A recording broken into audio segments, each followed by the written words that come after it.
सुन्नत में नवाफिल के कितने फजीलत है। नवाफिल की आप अहादीस का मुताला तो करके देखें, नवाफिल की इतनी फजीलत है। अल्लाह ताला का कुर्ब का मेन जरिया नवाफिल होते हैं। रसूलुल्लाह सल्लल्लाहु अलैहि वसल्लम ने इतने नवाफिल अदा किए हैं। कुरान में जिक्र नहीं है, या अय्युहल मुज़म्मिल शुरू में देख लें, या अय्युहल मुद्दस्सिर शुरू में देख लें आप कैसे अल्लाह ताला फजीलत बयान कर रहे हैं। फ़र्ज़ों की फजीलत वो बयान, फ़र्ज़ तो है हमारे ऊपर, जिम्मे फ़र्ज़ है, वो नहीं करेंगे तो गुनहगार होंगे। इबादत तो वो होती है, एक तो है इबादत जो अल्लाह ताला की तरफ से फ़र्ज़ है, वो नहीं करेंगे तो अल्लाह की नज़र से भी गिरेंगे, गुनहगार भी होंगे, मुजरम भी होंगे। और एक इबादत वो होती है भाई जो अल्लाह की तरफ से नहीं है, हम शौक से इबादत करें, अल्लाह की मोहब्बत से इबादत करें, लगन से इबादत करें। तो ये शौक वाली इबादत है ना, सुन्नतों और नवाफिल वाली, जो इसका मुकाम है ना फ़र्ज़ों से तो बड़ा नहीं है, लेकिन इससे बड़ा बंदा तरक्की कर जाता है दीन में बड़ी। तो मैं बात कर रहा था कि इंसान को दीन के मामले में अपने से ऊपर वाले को देखना चाहिए कि एक बंदा सोमवार को भी रोज़ा रख रहा है, जुमेरात को भी रोज़ा रख रहा है, तो यार मैं एक रोज़ा भी नहीं रखता हफ्ते में, लोग 2 रोज़े रखते हैं, सोमवार का और जुमेरात का। रसूलुल्लाह सल्लल्लाहु अलैहि वसल्लम की सुन्नत है ये। एक बंदा तहज्जुद पढ़ रहा है, मेरे फ़र्ज़ों में कमी आ रही है। और दुनिया के मामले में अपने से नीचे वाले को देखे इंसान कि मुझे अल्लाह ने अपना मकान दिया है, अपनी गाड़ी दी है, इतनी इज्जत दी है, इतनी सेहत तंदुरुस्ती दी है, सबसे बड़ी चीज़।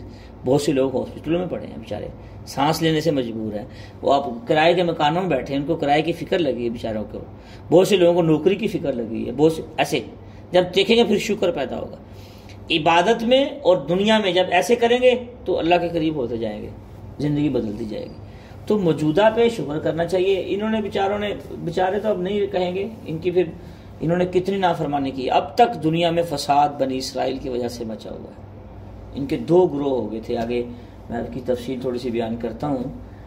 तो अल्लाह ताला ने इनको क्या फरमाया था, सूरह बकरा देखें आयत नंबर 47 में अल्लाह पाक फरमा रहे हैं, वन्नी फज़्ज़लतुकुम अलल आलमीन, मैंने इनको पूरे जहान में सबसे ऊपर फजीलत दी थी बनी इसराइल को, लेकिन इन्होंने कदर नहीं की। जब इंसान मौजूदा की कदर ना करे और अगले की पिछले की देखे ना, तो फिर यही होता है हाल।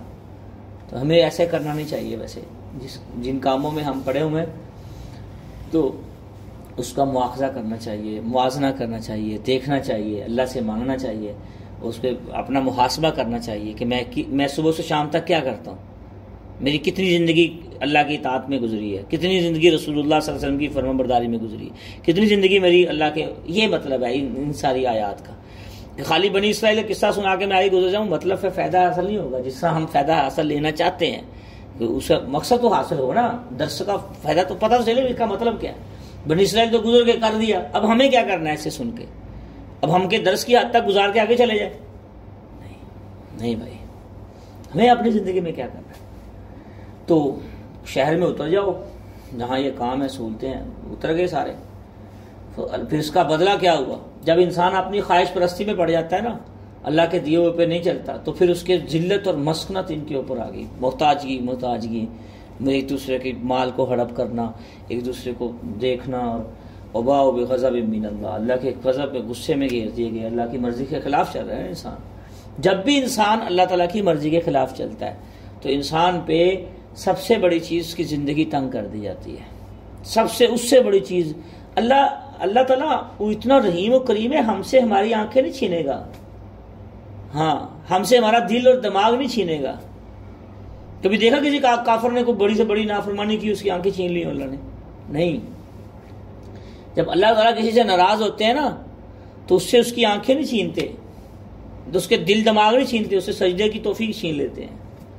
और बाद लोग रस्मी सजदे कर रहे होते हैं, हाँ, उनसे सजदे की लज़्ज़त नहीं मिल रही होती उनको। जो बड़े दीनदार बने फिरते हैं ना, ज़ाहरी अलामात, ये सफ़ेद कपड़े पहन लेना या हुलिया बना लेना, ये दीनदारी नहीं है, ये दीन का हुलिया है। दीनदारी क्या है? एक है सजदे की आदत बनी हुई है, वो आदत है, वो इबादत नहीं है। आदत और इबादत में फ़र्क होता है, हाँ, याद रखें मेरी बात। सजदा, बाद लोग सजदे कर रहे हैं, लेकिन सजदे की वो मिठास और कुर्ब इलाही जो होता है ना, वो नहीं मिल रहा होता। तो मेरे दोस्तों, दीन को और इबादत को आदत बना के करना, ये कोई बड़ी बात नहीं है, याद रखना। इबादत को कुर्ब इलाही के जरिए से अल्लाह का कुर्ब देखना और अल्लाह की तलज़्ज़ुज़ जिसमें दिल लगे इबादत में, वो इबादत होती है। तो अल्लाह ताला हमसे कुछ भी नहीं छीनेंगे, वो इतना रहीम और करीम है।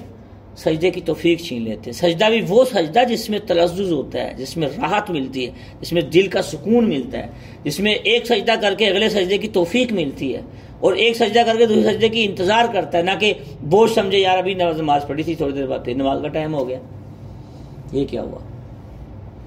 ये बोझ जिसको जो समझे ना बोझ, वो उसको अपने ईमान की तजदीद किस हवाले से, तजदीद का मतलब ये नहीं मैं कह रहा कि वो काफिर हो गया, तजदीद का मतलब ईमान मजबूत करना चाहिए थोड़ा सा, उसको ज़रा अपने ईमान को गौर खोर ईमान की फिक्र करनी चाहिए इंसान को कि अगर अगली नमाज बोझ लग रही है तो अभी इतनी रखते पढ़नी पड़ेंगी, इतना टाइम लगेगा, फिर समझ ले इसकी पिछली नमाज कमज़ोर थी और उसे खुशी महसूस होती है अल्लाह ताला का नाम सुन के, रसूलुल्लाह सल्लल्लाहु अलैहि वसल्लम के शरीयत सुन के खुशी महसूस होती है जिसमें और तक़वियत आती है, फिर समझ ले यार नहीं इसका ताल्लुक है, कनेक्शन ठीक है इसका। तो हुलिया बनाने से ये सबब तो है दीनदारी का, इंसान नेक नहीं बन जाता। नेक तो तब बनेगा जब कोई ना देख रहा हो, मेरा अल्लाह देख रहा है, फिर गुनाह छोड़े, तन्हाई और मजलिस एक करें, फिर गुनाह छोड़े, फिर नेकी है। बातों से थोड़ी नेकी बनती है, नेकी तो अमल से बनती है, बातों से तो बातें ही होती हैं। अल्लाहु अकबर। फिर सुलेमान अलैहिस्सलाम के बाद ना बनी इसराइल की सल्तनत 2 रियासतों में तकसीम होगी थी, मुफस्सिरीन ने लिखा है। एक यरूशलेम की दौलत है यहूदिया और दूसरी सामरिया की दौलत इसराइल, यानी कि एक सामरी तरफ जिसका किस्सा हमने पीछे बयान किया है और एक दूसरी दो यहूदियों की, दो इनकी फिर आपस में लड़ाइयाँ शुरू होगी, जंगें शुरू होगी और अब तक चल रही हैं। यहूदी आप देखते हैं अब तो मुख्तलिफ रंगो नस्ल में तकसीम हो गए हैं, यहूदी नसारा और यहूद, और बहुत से इन्होंने बड़े जुल्म ढाए हैं, बहुत जुल्म ढाए हैं। ज़ुरिबत अलैहिमुज़ ज़िल्लत वल मस्कना, अब मोहताजगी इनके ऊपर अल्लाह ताला ने कर दी है, नाहक नबियों को कत्ल किया इन्होंने। तो अब देखें कितने लोग नाहक शहीद हो रहे हैं। इस उम्मत में नहीं जुल्म हुआ, लोगों ने नबियों को नहीं माफ़ करते, लोगों ने नबियों को नहीं माफ़ किया तो उलमा को कैसे माफ़ करें। एक आलिम सारी ज़िंदगी बेचारा दस तदरीस देता है, दीन का काम करता है, अगर उससे थोड़ी सी गलती होगी, कोई इंसान तो है ना, फरिश्ता थोड़ी, तो उसकी जान छोड़ेंगे, सारी नेकियां एक तरफ कर देंगे, उसकी एक गलती एक तरफ कर देंगे। नहीं ये ने गलती की थी क्यों, आप खुद देखते नहीं, सोचते नहीं मैंने रोज़ाना कितनी करता हूँ, उसने तो ज़िंदगी में अगर एक कर दी है तो खुद रोज़ाना कितनी करते हैं, कभी सोचते ही नहीं। देखिए कितना जुल्म ढाया गया इस उम्मत में। इमाम अबू हनीफा रहमतुल्लाह का जनाजा कहाँ से निकला है, जेल से निकला है। इमाम अहमद बिन हंबल रहमतुल्लाह को 100 कोड़े क्यों लगाए जाते थे, कभी सोचा? शाह वलीउल्लाह मुहद्दिस देलवी रहमतुल्लाह की उंगलियां क्यों काटी गई थी, तारीख कभी पढ़ी है? कभी सोचा ही नहीं। हजारों लोगों को नाहक शहीद किया गया, नाहक बिला वजह। किसी ने अपने ओहदे के लिए, किसी ने अपने मर्तबे और मकाम के लिए, किसी ने दौलत के लिए, किसी ने जनाब अपनी बादशाहत के लिए, किसी ने किसी के लिए, किसी ने किसी नाहक। बहुत सारे मुफस्सिरीन की, मुहद्दिसीन की, फुक़हा की। इमाम बुखारी रहमतुल्लाह को देख लें यार, इनकी बेचारों की कैसे मौत आई है, शहीद कैसे, ये कैसे वफात हुई है इनकी। इमाम बुखारी रहमतुल्लाह की आप देखें, शुरू में लिखा हुआ बुखारी शरीफ के कि कैसे बेचारे फौत हुए और कैसे इन्होंने अल्लाह ताला से फिर मांगा, या अल्लाह तो मुझे अपने पास ही बुला लें। और कितनी जगह से इन्होंने जिलावतन हुए, नेशापुर, समरकंद। तो मकसद ये बड़े से बड़े नेक लोगों को नहीं छोड़ा, तो लोगों ने उनके पीछे पड़े रहे हैं। तारीख उठा के तो देखें, इमाम मालिक, इमाम अहमद बिन हंबल रहमतुल्लाह का देख, इमाम मालिक रहमतुल्लाह के देख लें जिंदगी कैसी गुजरी, उनके कंधे कैसे खींचे गए थे। बहुत सारे लोगों को ऐसे शहीद किया। अगर मुजद्दद शेख अहमद सरहंदी को देख ले, ये कैसे इनको शहीद किया गया। बहुत सारे बुजुर्गों को नाहक कत्ल कर दिया। तो इस ये उम्मत, इस ज़मीन पे ना, ये जो ज़मीन है, दुनिया है, इस पे बड़े बड़े नेक भी आए हैं और बड़े बड़े हलाकू खान और चंगेज़ खान जैसे भी आए हैं। हाँ, इस ज़मीन ये भरी पड़ी है इताअत से भी और नाफरमानों से भी। इसकी मट्टी के तले हज़ारों फरमाबरदार भी पड़े हैं, हज़ारों नाफरमान भी पड़े, बड़े से बड़े फासिक और फाजिर भी पड़े हैं, और बड़े से बड़े अल्लाह के नेक बंदे भी ज़मीन मट्टी में हैं। लेकिन इसका हिसाब होगा जब मीज़ान हशर कायम होगा, मीज़ान माशर में होगा हिसाब किताब सारा।